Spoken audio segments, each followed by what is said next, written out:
Hello everyone, this is the Professor Z, and we have finally made it to the final episode of Made in Abyss Season 2. And you know what? It's been a good ride getting here. Going into this season, I had my fair share of concerns. Overuse of CGI, some voice actors I wasn't sure about, and if they'd be able to tell the full story within just 12 episodes. However, now that I'm nearing the conclusion of this series, I found that I may have been worrying for no reason. But before I give my final thoughts, let's do one final delve into Made in Abyss Season 2, Episode 12, titled Gold. We start off with Faputa staring down the horde of beasts as she lets out a mighty roar that is followed by Jiro's. Retrieving the sword from his chest, we see that Jiro's blade has taken the form more akin to a lightsaber. Under Faputa's orders, Jiro begins to fight back against the beasts. And I must say, this scene is quite pretty. Faputa then joins the fray, and this time, instead of a blind rage, Faputa is more like a steady blade cutting through her enemies. Having feasted on more value, she also has gained some new abilities, as her blood begins to melt the beasts that bite her. During this, Faputa also acknowledges that the villagers and herself aren't so different after all. They both walked their paths through the darkness to get where they are today. Leaping forward, Faputa plans to do whatever it takes to finish her mission, and no one is going to stop her. We then take a step back in time, to a point where Faputa had not even learned to speak. During her time wandering the 6th layer, Faputa comes upon a strange hole where she would come upon Gaborone, after he was buried in the sand by the other interference units as a joke. Upon approaching him, Faputa is startled to find that Gaborone is still alive, and Gaborone is equally surprised at Faputa's presence, since he's aware, somehow, that she was responsible for the destruction of the other interference units. Despite his understandable fear of Faputa, Gaborone soon finds that she's actually interested in him since he doesn't carry the scent of the village like the other robots did. Faputa then marks Gaborone with her scent and goes to bed, thus marking this area as her own. Moving forward just a tad bit, we find Faputa, who is searching for materials to restore Gaborone. During this time period, she has learned to speak and has also begun to take an interest in learning new things. In this instance, she wishes to learn more about her mother's written language, and thus we learn of 5 letters that we have actually seen on the village's money. We got Shi, a small value, Ku, a modest value, Gutsu, which is a solidification of value or purity, Mai, an extraordinary value, but can also be related to purity, impurity, and chaos, and finally, Haku, the manifestation of a wish, the shape of the soul, and an object of the greatest value. It is then revealed that Faputa's name was actually given to her by Gaborone, and Gaborone's name was given to him by Faputa. Of course, we know that Faputa means immortal princess, but Gaborone's name is revealed to mean the Queen's Guardian. And while Gaborone questions being the guardian of someone stronger than him, really, Gaborone is more of a parental guardian than a bodyguard. We then jump ahead to almost the beginning of Season 2, except this time, we get to see these events from Faputa's perspective. After entering Team Riko's encampment, Faputa starts by inspecting Reg, wondering if it's really him since he hadn't sought her out upon arriving in the 6th layer. Next is Riko, who Faputa guesses is the Haku Reg had sought out. She also notes that Riko is the same race as Iramui, but Faputa can tell that something is up with her soul, which has been a topic of discussion ever since we learned that Riko was essentially resurrected via the use of a relic when she was still a baby. Faputa also turns her attention to Prushka and gazes at them for a moment before moving on to Nanache, and Faputa's reaction to Nanache is hilarious. Based off Nanache's scent, Faputa believes that Nanache is a kind of romantic rival, which is the funniest form of misunderstanding.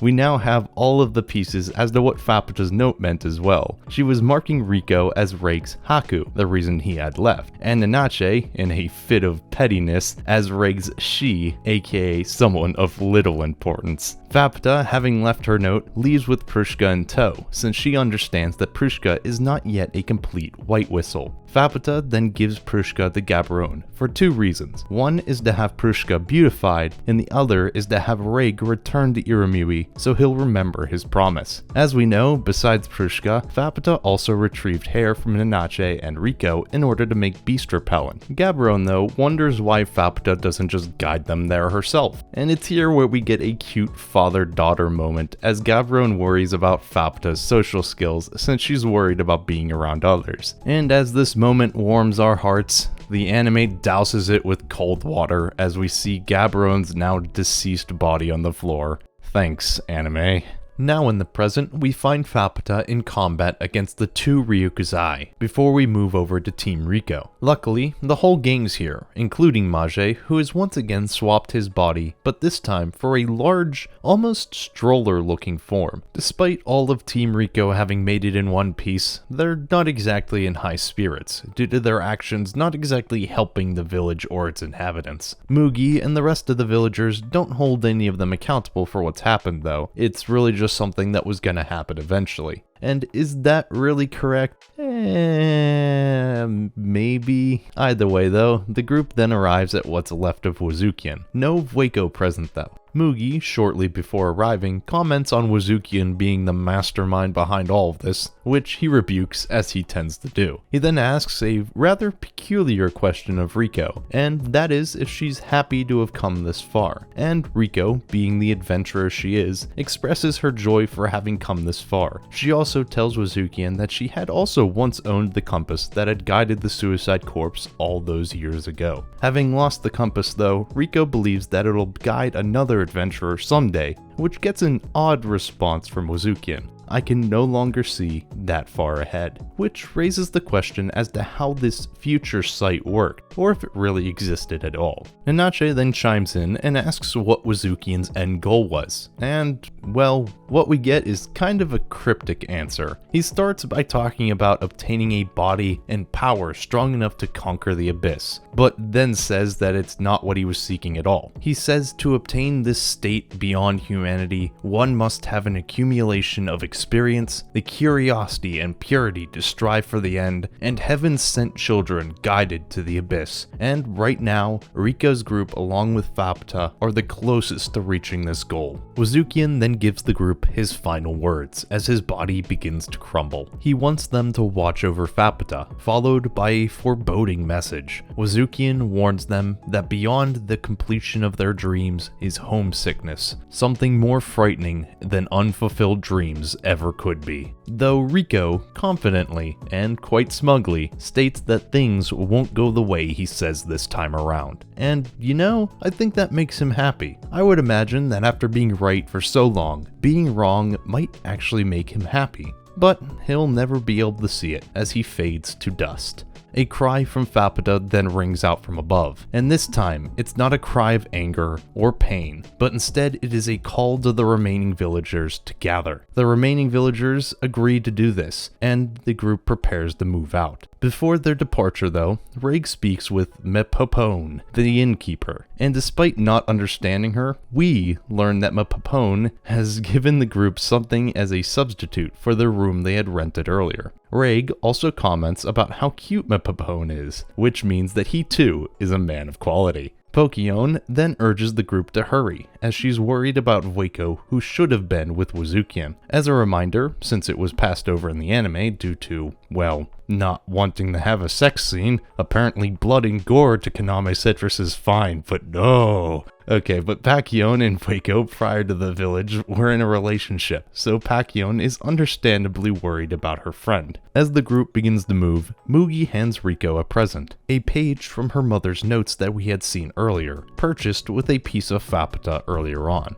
We then cut over to Vueko, who is also moving towards Faputa's location. All the while, she's thinking about Riko, who, despite being younger and less capable than herself, is far more confident and well capable of making decisions, especially when it comes to helping others. This reminds Vueko of the one decision she ever made herself, that being her choice to join the Suicide Corps and go on her grand adventure. These thoughts are suddenly halted, however, as Vueko looks down and realizes that her body has begun to very painfully change. This is due to a hole in the nearby wall letting the curse flow in. Through the pain, there is some relief as Vueko realizes that since the curse curse has changed her, that means that she has still been human all this time. Which may seem weird, but since everyone on that fateful day had been turned into a Narahede, it's understandable to think that Vueko would be one as well. Accepting her fate, Vueko blacks out, only to awake once more and finds Pacquion crying in front of her. With what strength she has left, Pacquion throws Vueko down the stairs and out of the range of the curse. Unfortunately for Pacquion though, the curse would soon overtake her as she fades to nothing. Nanache then arrives and finds Vueko, but no Pacquion. Realizing what had happened, Nanache carries Vueko to Mage and promises to bring her to Faputa.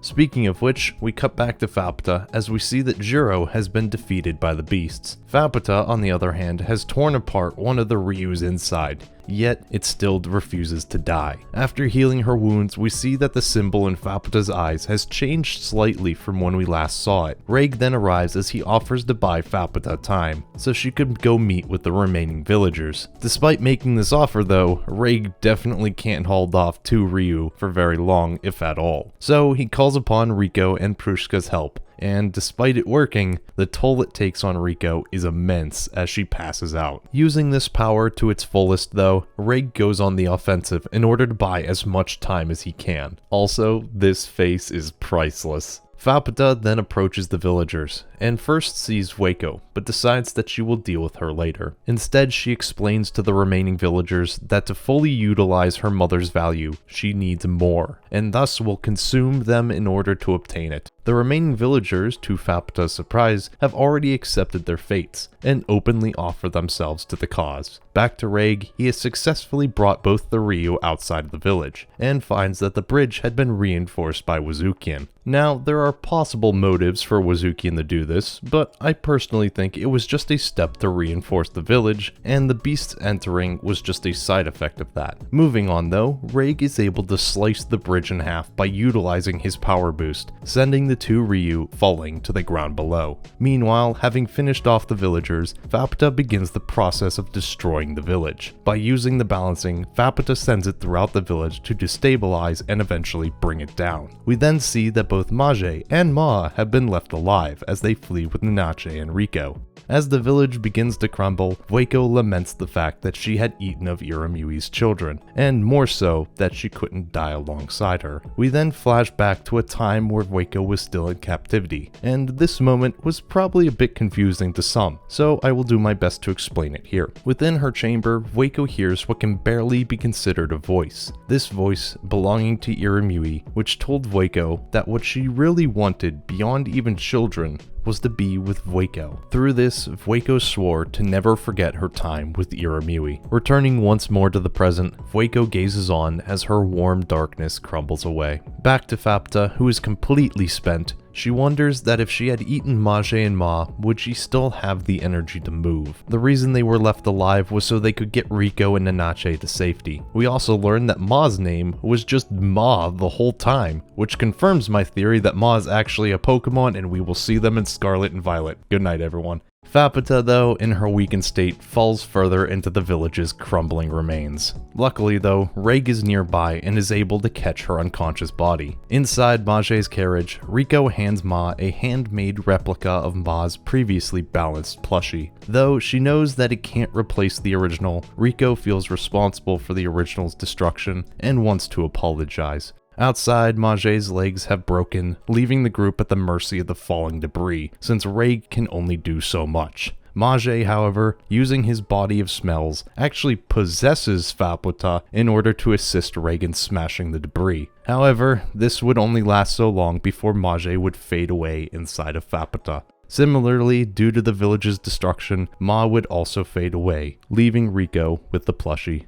With the village now gone, the group gazes on as they see the Ryu who fought Faputa put out of its misery by the other Ryu, who promptly walks away. In the aftermath of all this, Team Riko, along with Faputa and Vueko, retreat to a small cave. Faputa, having been possessed, only remembers those moments as a dream. Vueko, with assistance from Nanache, then approaches Faputa. Nanache then returns to Riko and Reg, who are understandably in low spirits after everything they've gone through today. Riko, in classic Riko style though, smiles, understanding that they may be gone, but they will live on in their memories. Faputa and Vueko then begin to discuss Irimui, and how both mother and daughter are similar and different. This, however, reminds Vueko that Irimui is now gone forever, which leaves her in tears. Faputa then reveals that up until Bailiff gave Faputa his memories, she wasn't aware of Vueko's existence, meaning that the one thing Irimui wouldn't give to anyone, even her own daughter, was Vueko.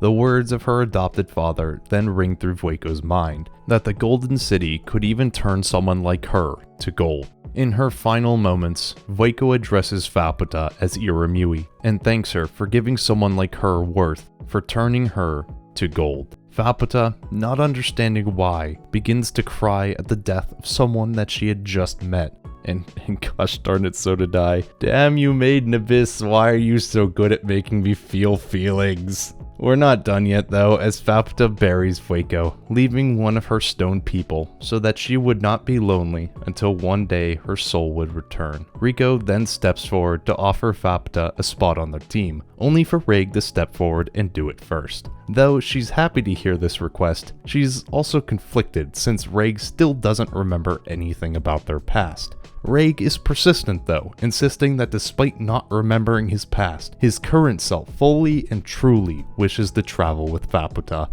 Faputa then begins to speak with Prishka, as she calls this a gathering of fools, and tells them all not to fight. Riko is elated to know that Faputa can hear Prishka.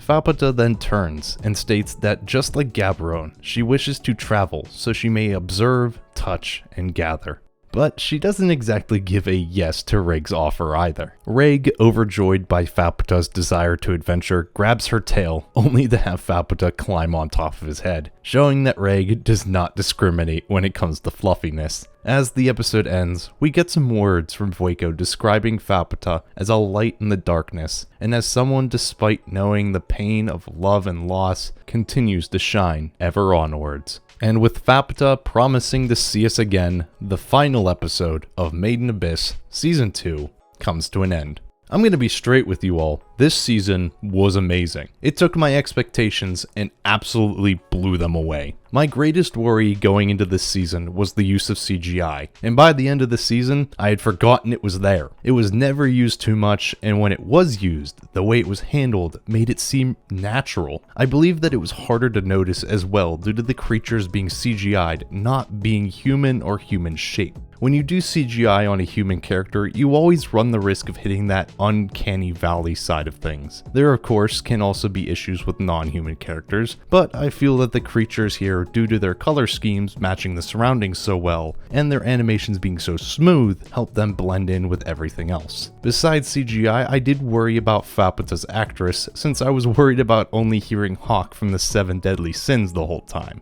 In the end, I feel that she really made the character her own, and now I couldn't imagine a better voice actress for our immortal princess. The only other thing I was worried about was the way Kaname Citrus was going to handle the story, since it bounces between time periods a lot, and the season needed to cover a lot of ground in 12 episodes. And honestly, I believe they handled it to the best of their abilities. Starting with the introduction of the Suicide Corps was a smart move, since it allowed for some interesting parallels between the SC and Riko's group. Besides what initially worried me, the music was phenomenal this season. I wasn't disappointed in any of the songs used in this season, and I believe they were perfect for the story beats that they were a part of. Voice acting was great as well. The actors really nailed their roles. The animation was amazing as it always is, if not even better. Thank you Kaname Citrus for not shying away from showing gore and blood. This season would not have been the same without it. And I think that's about it. I think I've covered everything that I wanted to cover. Season 2 was phenomenal, and that's really good because I doubt we'll see a Season 3 anytime soon, considering the rate at which the manga chapters are dropping.